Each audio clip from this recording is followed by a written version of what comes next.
You make good money, maybe even great money.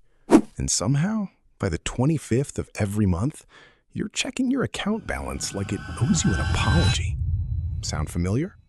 Here's the uncomfortable truth. Income has almost nothing to do with whether you're broke. I've seen people making $40,000 a year with 6 months of savings. And I've seen people making $150,000 a year with $200 in their checking account and a credit card that's crying for help. So what's actually going on? It's a phenomenon economists call lifestyle creep. And it's sneakier than you think. Here's how it works. You get a raise, maybe a nice one. And almost immediately, your brain starts finding reasonable upgrades. A nicer apartment, a slightly nicer car, more takeout because you've earned it. None of these decisions feel reckless in the moment. Each one feels small, justified, normal. But here's the trap. Your spending rises just as fast as your income does, sometimes faster. So even though the number on your paycheck went up, the gap between what you earn and what you keep stays exactly the same, or gets worse. This is why so many high earners feel broke. They're not broke on paper, they're broke in practice. Because every dollar of extra income already has a job waiting for it before it even lands. Let me show you the number that actually predicts your financial future. It's not your salary.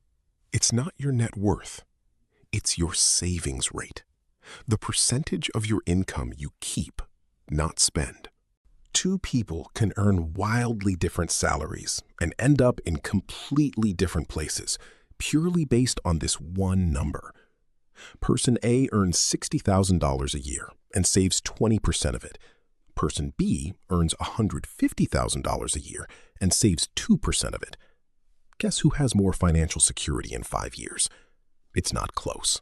Person A does, by a mile. That's because income determines how much money passes through your hands, but savings rate determines how much actually sticks. So why does this trap catch smart, disciplined people? 3 reasons. Reason 1. Raises feel like free money. When your paycheck goes up, your brain doesn't treat that extra income as new money that needs a plan. It treats it as money that was always supposed to be spent, just delayed. So it gets absorbed into daily life almost instantly, with zero friction. Reason 2.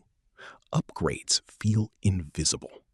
Nobody sits down and decides, I will now inflate my lifestyle. It happens one small decision at a time. A slightly better apartment here, a subscription there, dinner out because it's been a long week. Each choice is defensible on its own, but stacked together, they quietly eat every raise you'll ever get. Reason 3. There's no built-in stopping point. Rent has a due date. Bills have deadlines. But treating yourself doesn't come with a natural limit. So without a system, it expands to fill whatever room your income creates. So how do you actually stop this? The fix isn't more willpower. Willpower is unreliable, and it runs out by 8 p.m. on a bad day. The fix is a system that removes the decision entirely. Here's the simple version. Every time your income increases, a raise, a bonus, a new side income, immediately redirect a fixed percentage of that increase into savings or investing before you ever see it in your spending account. Not after you've lived with the extra money for a month. Immediately. A good starting point is sending at least 50% of any raise straight into savings and letting yourself enjoy the other half. That way, your lifestyle still improves. You're not living like a monk, but your savings rate improves right alongside it, instead of getting quietly erased. This single habit is why some people's net worth compounds year after year, while others stay in the exact same financial spot no matter how many raises they get. It's not about earning more. It's about deciding in advance where new money goes before your daily life claims it first. Here's the real takeaway. Being broke isn't about how much you earn.